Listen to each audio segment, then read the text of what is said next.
दोस्तों बचपन से ही मुझे मार्वल कॉमिक्स के सारे सुपर हीरोज पसंद है, खास करके एक्समैन, क्योंकि वो ह्यूमन बीइंग होते हैं जिनके डीएनए में जेनेटिक म्यूटेशन होने की वजह से वो एक आम इंसान होने के बावजूद सुपर हीरो बन जाते हैं। जिनमें से कुछ सुपर हीरोज काफी ज्यादा कूल लगते हैं, जैसे कि वुल्वरिन और मैग्नेटो, और कुछ बहुत ज्यादा स्मार्ट भी होते हैं जैसे कि चार्ल्स ज़ेवियर। पर रियलिटी ऐसी नहीं होती। असली दुनिया में जेनेटिक म्यूटेशन की वजह से हमेशा इंसान की मौत ही होती है। यहाँ किसी को सुपर पावर्स नहीं मिलते। और ऐसा ही कुछ हमें मार्वल कॉमिक्स की कहानी में भी देखने के लिए मिलता है, जहाँ एक टीनेजर के जेनेटिक म्यूटेशन होने की वजह से उसे सुपर पावर्स नहीं बल्कि श्राप मिलता है। और ये श्राप एक ऐसा बुरा सपना है जिसके वजह से उसके आसपास रहने वाले सभी की जान जाती है। क्योंकि जिस दिन वो अपना 18 साल पूरा करता है और उसकी प्यूबर्टी कंप्लीट हो जाती है, तो सुबह उठते ही वो अपने माँ को आवाज देता है, और जैसे ही अपने मॉम के पास पहुंचता है तो वहाँ पर उसके मॉम के बस कपड़े ही पड़े होते हैं और उसे कुछ भी नहीं समझ आता। तो वो अपने माँ के लिए चिट्ठी लिखकर अपना बैग उठाकर घर से बाहर निकल जाता है। अपने शहर के रास्तों पे अकेले चलते वक्त उसे काफी ज्यादा अजीब महसूस होता है, क्योंकि उसके शहर में एक भी इंसान उसे नहीं दिखता और इस सुनसान सड़क पे वो बस अकेला ही चल रहा होता है। लेकिन तभी कुछ देर बाद उसे कुछ लोग शहर में चलते फिरते हुए दिखते हैं, तो उसे काफी ज्यादा अच्छा महसूस होता है। लेकिन जैसे ही वो पीछे मुड़ के अपने रास्ते पे हो लेता है, तो हम उसके बैकग्राउंड में देख सकते हैं कि उन सभी लोगों की मौत हो रही है। आगे जैसे ही ये टीनेजर स्कूल में पहुंचता है और अपने गर्लफ्रेंड से बात कर रहा होता है, तो उसके स्कूल के सारे बच्चे एक साथ जलकर खाक में बदल जाते हैं और हवा के बहाव के साथ उड़ जाते हैं। कुछ देर बाद वहाँ पे कोई भी नहीं बचता,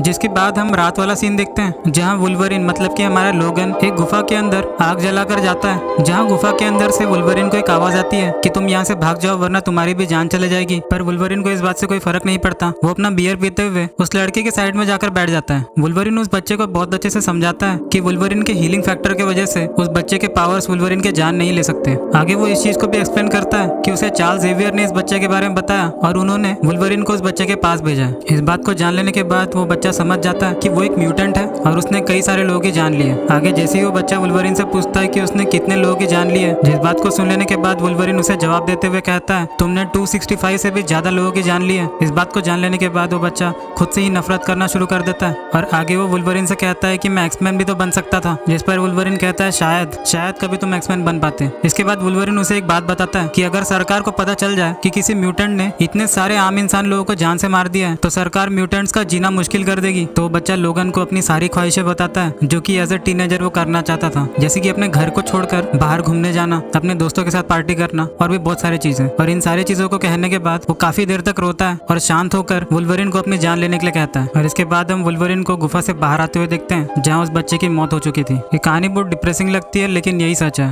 क्योंकि असली दुनिया में सुपर हीरोज को पावर्स नहीं मिलते, और अगर किसी को सुपर पावर्स मिलते हैं तो उससे लोगों की मौत ही होती है, वो किसी की जान नहीं बचा सकते।